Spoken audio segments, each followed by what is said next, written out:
இந்த வீடியோல என்னோட 2 month பேபி ஓல்டோட டே ரொட்டீன் தான் பாக்குறீங்க. மார்னிங்ல இருந்து ஈவினிங் வரைக்கும் எடுத்திருக்கேன்.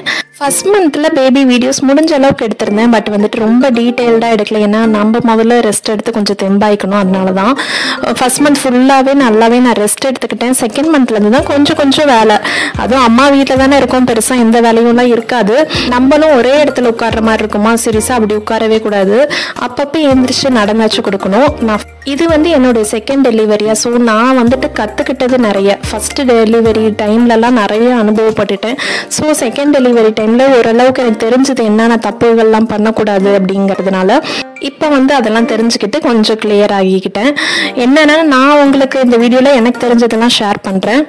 சிசேரியனாக இருந்தாலுமே நார்மல் டெலிவரியாக இருந்தாலுமே ஃபஸ்ட்டு 1 week ஆர் 10 days கிட்டவே நல்லா ரெஸ்ட் எடுத்துக்கணும். நம்ம பாடி வந்துட்டு நார்மலைஸ் ஆகவே நிறைய நாள் எடுக்கும். நம்ம டைஜஷன்லேருந்து எல்லாமே மெயினாக உங்கள் டாக்டர் என்ன சொல்கிறாங்கங்கிறத பார்த்து ஃபாலோ பண்ணிக்கோங்க. நான் வந்துட்டு அப்படி தான் பண்ணுறேன். ஃபர்ஸ்ட் மந்த் வந்துட்டு சீரியஸாக ரொம்ப கஷ்டமாக தான் இருந்துச்சு. எனக்குமே ரொம்ப ஃபசியாக அழுதுகிட்டே இருப்பேன், எது கலவுறானே தெரியாது. அப்புறமா செகண்ட் மந்த்லேருந்து கொஞ்சம் புரிய ஆரம்பிச்சது. ஓரளவுக்கு அவனும் பெட்டர். அவங்க பாடியும் நம்மளோட என்விரான்மெண்ட்க்கு அடாப்ட் ஆகவே ரொம்ப நாள் ஆகும்.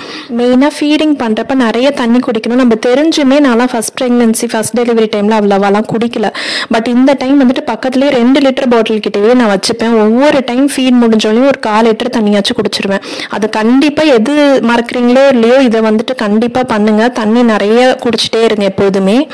அப்புறம் நமக்கு சப்போர்ட்டுக்குன்னு கண்டிப்பாக யாராச்சும் வீட்டில் இருக்கணும் கூட. அம்மாவா இல்லை ஹஸ்பண்டா மாமியாரா யாரோ ஒருத்தவங்களாச்சும் சப்போர்ட்டுக்கு இருக்கணும்.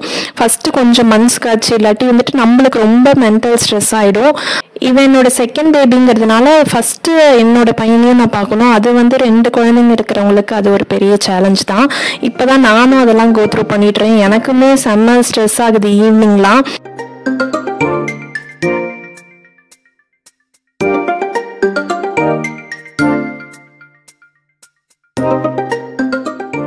மெயினாக ஃபஸ்ட்டு குழந்தைங்களுக்கு மென்டலாக அவங்களுக்கு எந்த பாதிப்பும் வந்துடக்கூடாது. அதில் நான் ரொம்ப கேர்ஃபுல்லாக இருந்துகிட்டே இருப்பேன். அவனை வந்துட்டு ஏதாவது தப்பே பண்ணால் கூட எனக்கு திட்டுறதுக்கு மனசே வராது.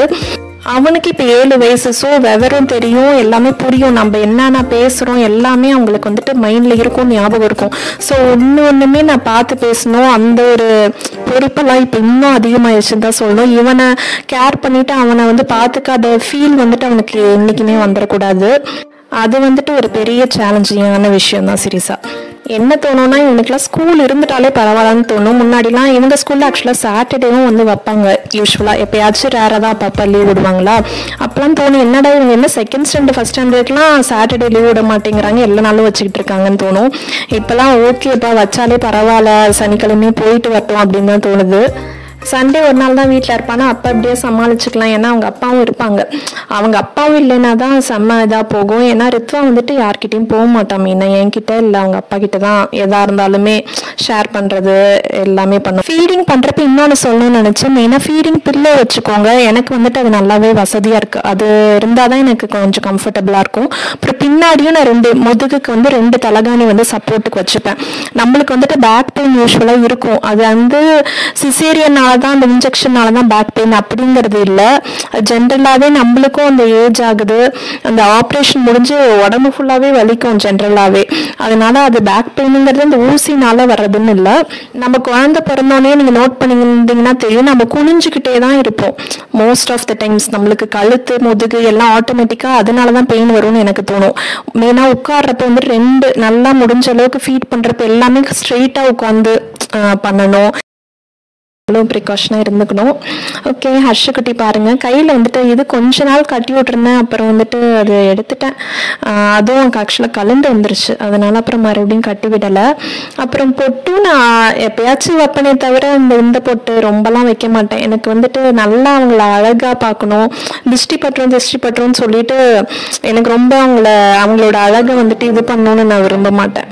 குழந்தைங்க சீரியஸாக அவங்க அந்த கக்கிறது, வாமிட் பண்ணுறது, அவங்க லூஸ் மோஷன் போகிறது, சளி, இருமல், காய்ச்சல் இதெல்லாம் சீரியஸாக அவங்க ஓரளவுக்கு ஒரு ஸ்டேஜ் வரைக்கும் டெய்லி ஏதாச்சும் ஒன்று படுத்திக்கிட்டே தான் இருக்கும்.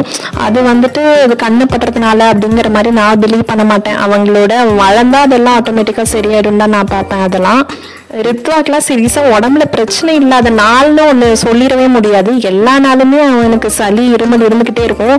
எப்பயாச்சும் ரொம்ப ரேராக தான் அவருக்கு 1 வீக் நல்லா இருப்பான்னு வச்சுக்கோங்களேன். அந்த மாதிரி தான் எனக்கே ஆக்சுவலாக சளி தொந்தரவெல்லாம் இருக்குது. அப்புறம் பசங்களுக்கு இருக்காதா, அது ஒன்றும் பண்ண முடியாது. அவங்க வளர்ந்தா அவங்களுக்கு அப்படியே சரியாயிப்பாங்க, அவ்வளோதான். ஹர்ஷுக்குட்டியும் ஈவினிங் மேலே தான் கொஞ்சம் அப்படியே கிராங்கியாக நைன்னு இருப்பான் நைட்டு தூங்குற வரைக்குமே. பட் நைட் ஸ்லீப் வந்துட்டு பரவாயில்ல. இவன் வந்துட்டு தூங்கிக்கிறான். ஹர்ஷு ஒரு 2nd மந்த்லேருந்தே நைட் ஃபுல்லாகவே தூங்கிப்பான். மார்னிங் தான் எந்திரிக்கிறான். நடுவில் ஃபீடுக்கு மட்டும் எந்திரிப்பான். இந்த மாதிரி டே vlogs உங்களுக்கு வந்துட்டு பிடிச்சிருக்கா அப்படின்னு சொல்லிட்டு கமெண்ட் பண்ணுங்கள். அவ்வளோதான் இந்த வீடியோ. பிடிச்சிருந்தா லைக் அண்ட் சப்ஸ்கிரைப். நான் ஆர்த்தி. மறுபடியும் நாளைக்கு வேறு வீடியோவில் சந்திக்கிற வரைக்கும் பாய்.